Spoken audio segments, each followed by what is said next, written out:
Isang mapagpalang umaga po sa bawat isa. Minsan pa po tayo na magsasama-sama po na mag-aral po ng salita ng Diyos. Pangunahan po natin ang ating maghapon na ang salita ng Diyos po ang ating inuuna. At ako po ang Pastora Christy mula po sa Dora Faith Church La Mesa.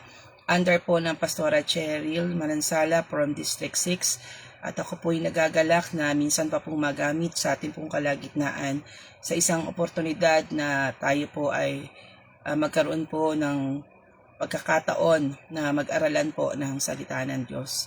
Bago po tayo magpasimula, tayo po muna po ay umawit sa ating Panginoon. Sabayan niyo. Hallelujah, Hallelujah, Hallelujah, Hallelujah, Lord God.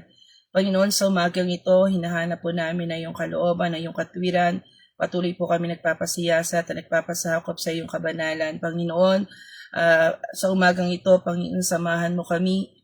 Lord, ako po ay lumalapit na may buong kapakumbabaan, kinikilalang wala po akong mawawala, wala po akong magagawa kung wala po kayo. Kat ako nga po isang kapa ng iyong kapangyarihan. Ingatan, samahan mo po ang bawat isa sa amin, Lord God, na mabuksan po ang aming mga espiritual na pandinig at sama-sama po namin bigyang galang ngayong salita sa umagang ito. Minsan pa, Panginoon, binabalik po namin sa inyo ang lahat po ng papuri, pasasalamat, pagsamba. In Jesus' name we pray. Amen and amen. Magandang umaga po sa bawat isa. Ang atin pong pag-aaralan nga po ay magmumula po dito po sa Distrito 6, under po ni Pastora Cheryl Manansala. Ako po ang Pastora Christy mula po sa Dora Faith Church La Mesa. Magandang umaga po. Tayo po ngayon ay mag-aaral po patungkol po sa pagiging maligamgam o pagiging lukewarm.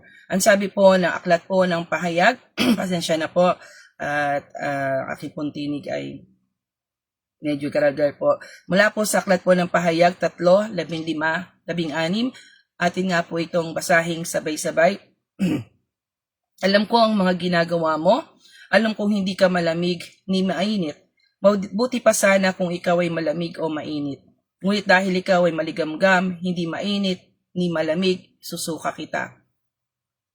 Sabi po, isang senaryo po na kahit sino pong Kristiyano ay hindi po nanasaing maganap sa kanya. Ano po ang literal na sabihin ng Panginoon na isusuka kita?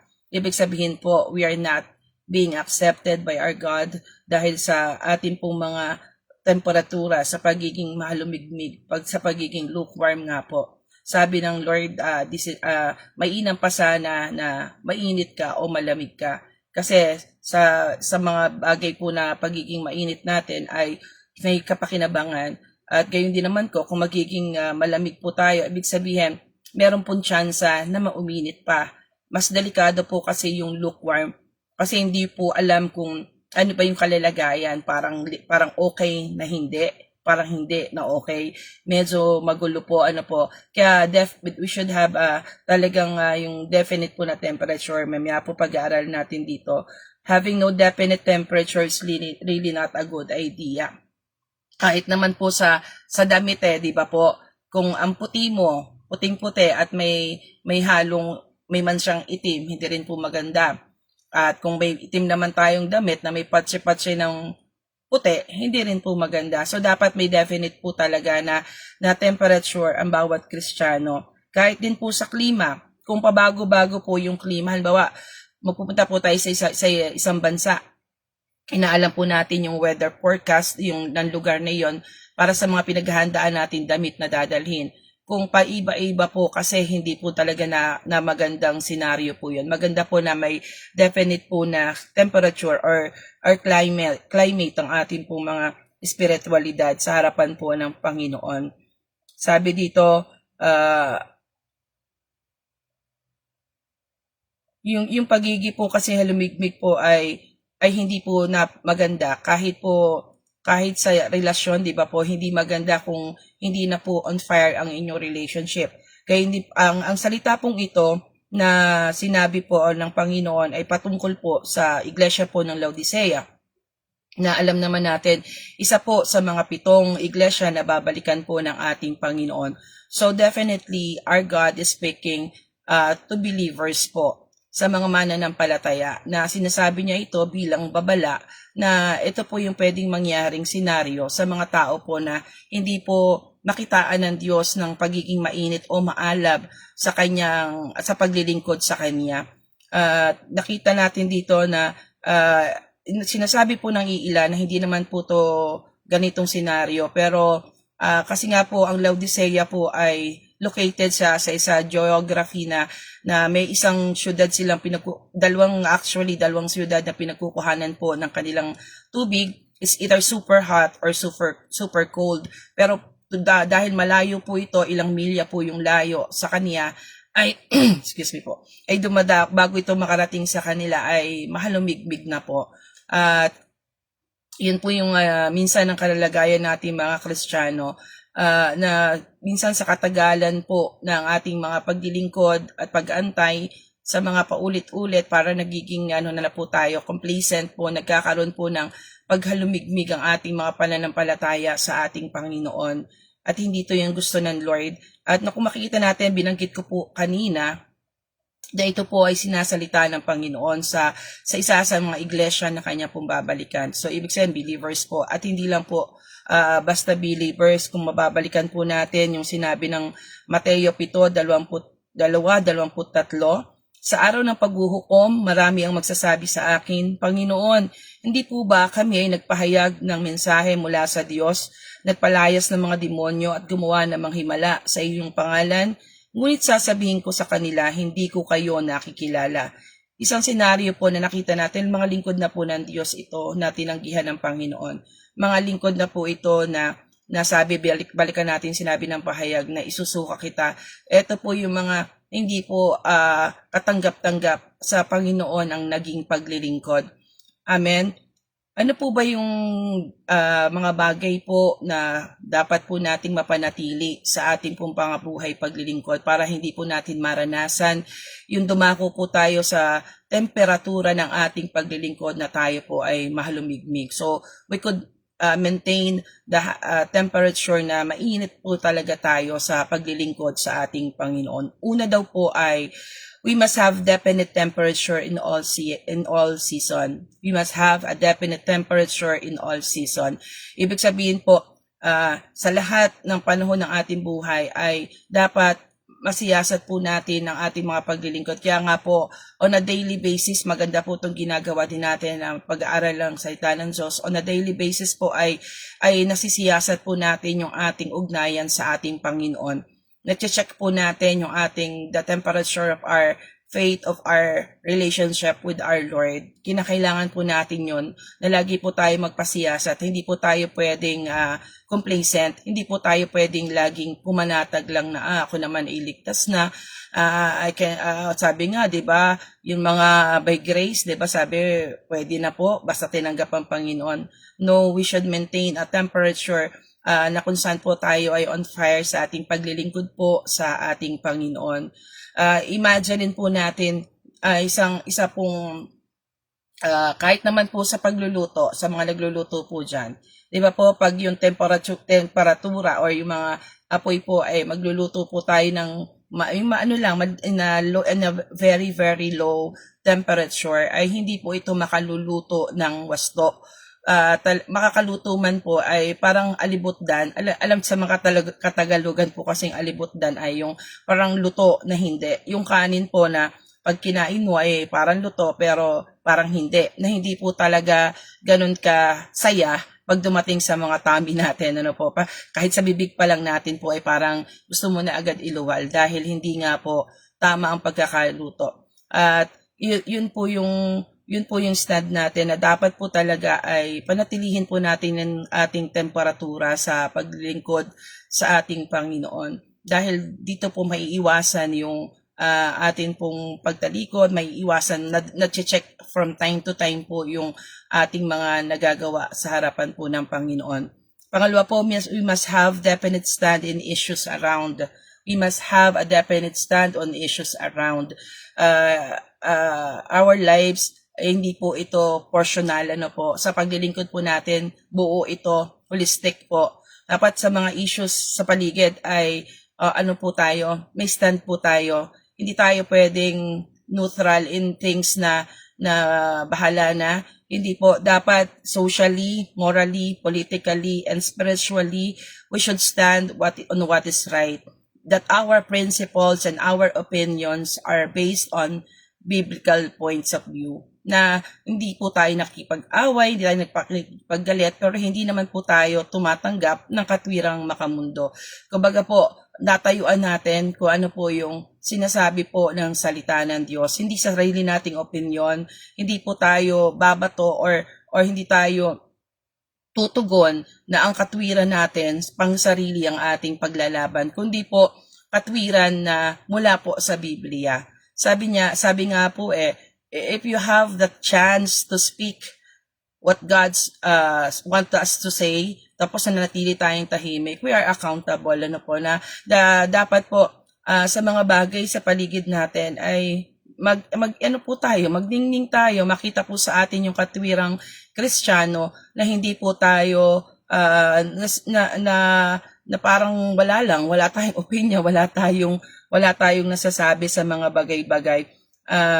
Hindi po sa nagiging po yun, minsan kasi ang tao takot na, ang Kristiyano po ngayon natatakot na mabash, na masabihang ganto, banal ka, nagbabanal-banalan. Saan nga po ba talaga patungo ang ating mga paglilingkod? Hindi po ba dapat talaga na nasain natin na tayo po ay maging banal sa harapan po ng ating Panginoon? Sabi po ng Lucas 11:33, walang nagsisindi ng ilaw upang itago lamang ito o kaya ilagay sa ilalim ng banga. Inilalagay ang ilaw sa talagang patungan upang matanglawan ang mga pumapasok sa bahay. So, ibig sabihin, dapat nagniningning tayo, nakikita sa atin yung katwiran ni Kristo mula sa kanyang salita, na hindi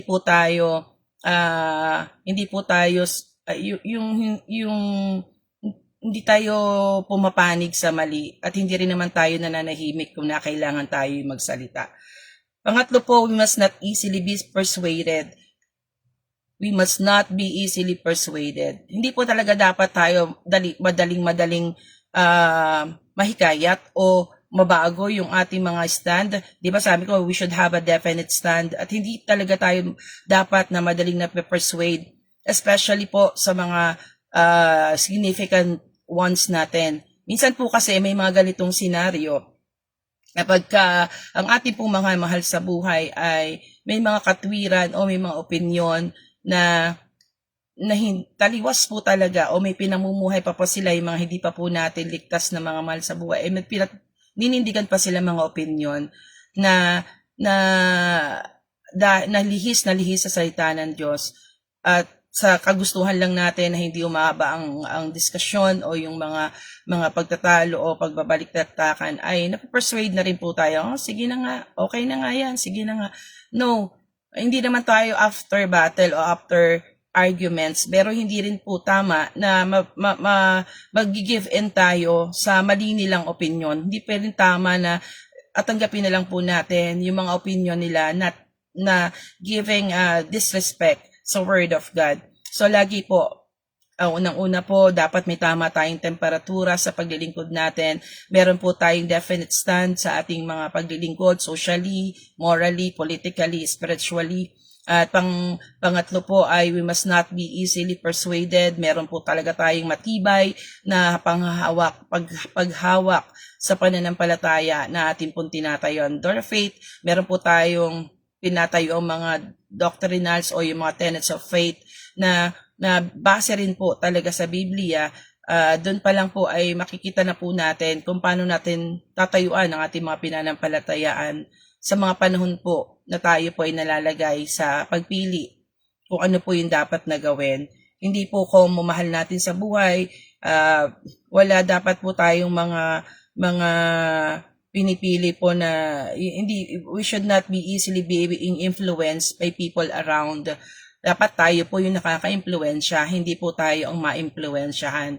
The fear factors, yung mga kaibigan natin, yung makakilala natin, minsan nga, yung sabi ko sa inyo, yung the significant ones natin, yung iba po na sa ngayon po hindi pa po ligtas sa mga partners. Minsan, usually po, dun po dumapasok yung mga gantong bagay po na wag na lang talagang magkaroon ng arguments, ay sige na, tama ka na.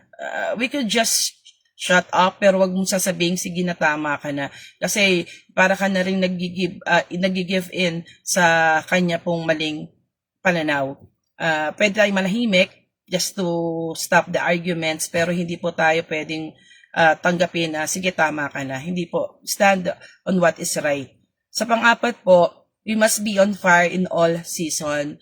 We must be on fire on all season. Hindi po kapag meron lang blessings, pag may magandang nangyayari, pag maayos ang lahat, kontrolado ang lahat, ay nagiging on fire. Yes, Lord. Praise the Lord. Hallelujah. Kumbaga, hindi po dapat ganon. Kumbaga, ang ating pong paglilingkod at pagmamahal sa Lord ay hindi po nauutusan ng sitwasyon o dapat po nakabase ito lagi. Dapat lahat ng panahon ng ating buhay ay hindi nagbabago ang ating pagmamahal o ang ating temperatura nga ba, the temperature of our faith sa ating pong Panginoon. Hindi to parang dictated of the situation where we are in.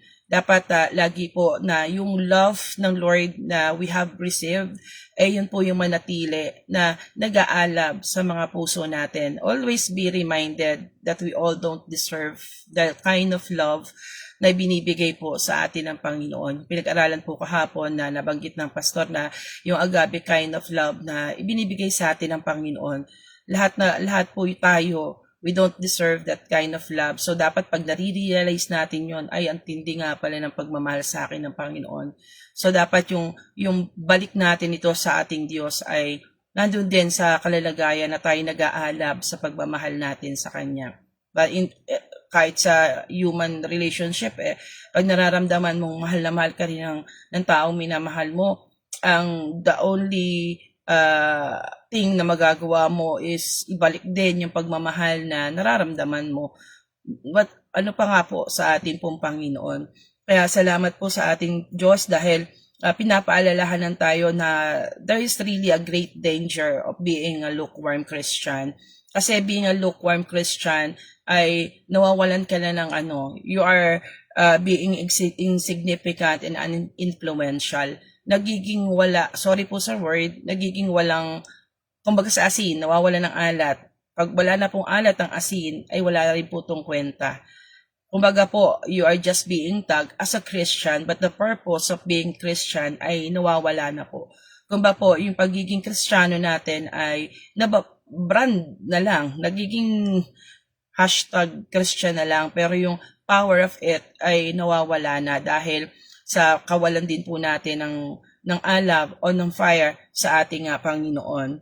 Lagi po tayong isipin natin na laging makahawa para po sa mga taong nanlalamig o yung mga taong hindi pa po talaga naiinitan, hindi pa man naaapuyan. Paano po tayo makaka-impluwensya? Paano po tayo makaka-impluwensya? Paano tayo makaka-apekto sa mga tao sa paligid na nangangailangan po ng lamig, mga taong ng init, mga taong nanlalamig na nangangailangan ng apoy, kung ang apoy na meron tayo ay hindi nga makasapat to maintain our own need.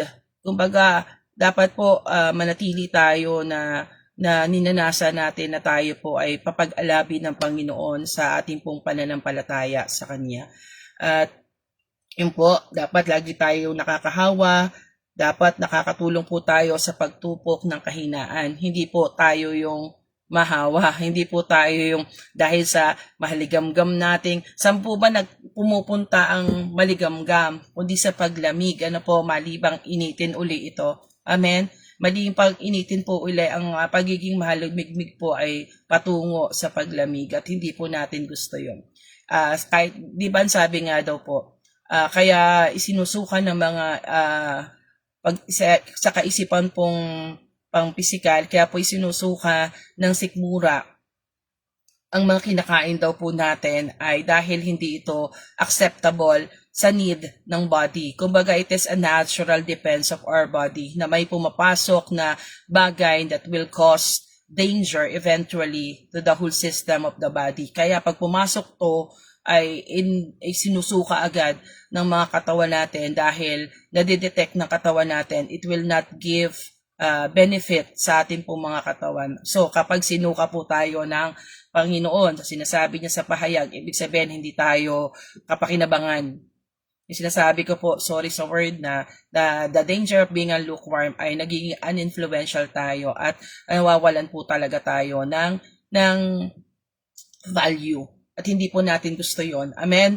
Salamat po sa Panginoon sa pagpapaalala na sa umagang ito, we should choose neither hot nor cold. Kasi either hot or cold. Kasi kung mahalumigmig po ay hindi niya po talaga tatanggapin.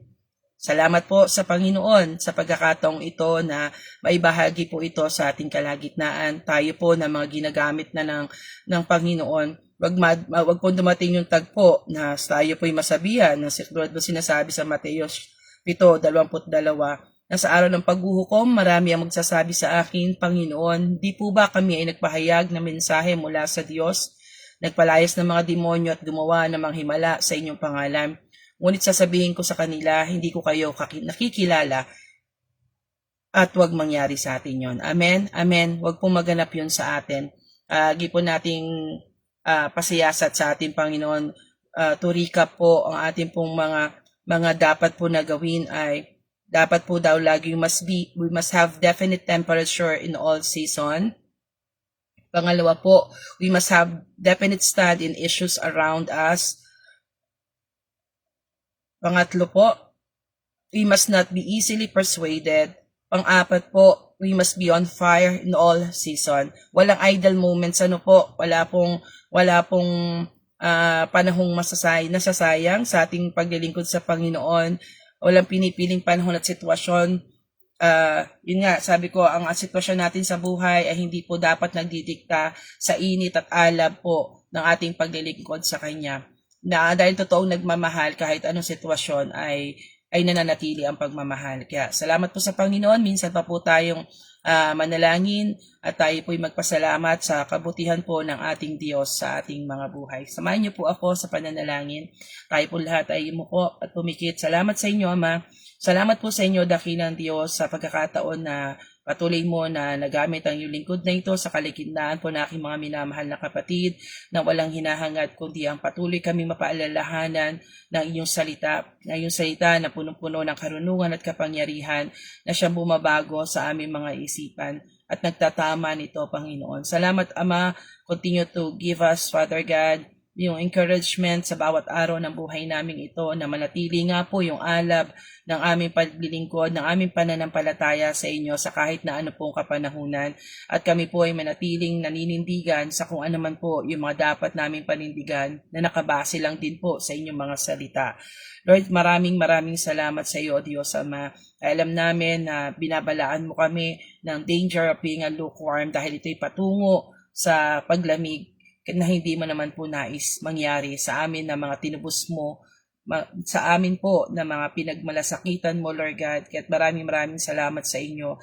Patuloy mo kaming papag-alabin pa ng banal mong spirito ang laging magbigay sa amin ng kakayanan na masunod namin lagi ang inyong kalooban. Pagpalain niyo po, Panginoon, sa umagang ito ang bawat isa sa amin, sa mga babae at lalaki, lingkod mo na inuna po kayo sa umagang ito. Ano man po yung magiging kaabalahan namin sa maghapon ay samahan mo kami sa mga magtatrabaho o yung mga mamamahinga mula sa trabaho, panggabing trabaho.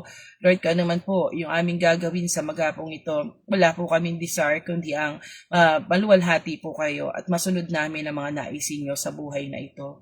Gamitin mo kaming instrumento, Panginoon, sa mga tao po na hindi pa po nakakakilala sa inyo. Sa mga taong malamig pa po o nanlalamig, Panginoon, yung init na pinagkakaloob mo sa amin ay magkaroon po ng impluensya sa kanila. Salamat, dakilang Diyos. Patuloy ka naming sasambahin at luluwalhatiin. Panginoon, pagpalain niyo po ang aming mga spiritual leaders sa buhay po ni Pastor Joseph, Pastor Alani, kanyang buong sambahayan, maging yung mga whole team, Lord God, Panginoon, ng mission, Lord God, na ginamit mo. Panginoon, pagpalain mo rin po ang lahat ng mga kapasturan mula po sa district districts 1 to 9, maging mga under of those districts, Lord God, maging ang mga kapastoran sa loob at sa labas ng bansa, Panginoon, sa lugar po ng Taiwan at sa iba pa pong lugar, Panginoon, na kung saan ay kayo po'y niluluwalhati at tinadakila. Maging mga kapatid namin sa ibang denominasyon na kayo po ang puro itinataas, ay sila din po ay aming nilalapit at dinadalangin sa inyo. Ama, bahala ka na po sa amin. Lagi mo kami papag-alabin sa aming paglilingkod. Lagi mo po kaming paalalahanan. Lagi mo po kaming gisingin kung may mga panahon na nagiging idle, Panginoon, ang aming mga paglilingkod sa inyo. Kayo ang bahala sa amin, Panginoon. Salamat. Minsan pa, O Diyos, Ama, patuloy ka naming luluwalhatiin at dadakilain at patuloy namin ibibigay sa inyo ang pinakamataas na papuri, parangal at pagsamba. In Jesus' mighty name we pray. Amen and amen. Magandang umaga po sa lahat. Pagpalain po tayong lahat ng ating Panginoon. Sa Diyos po ang lahat ng papuri. Salamat po. In Jesus' name.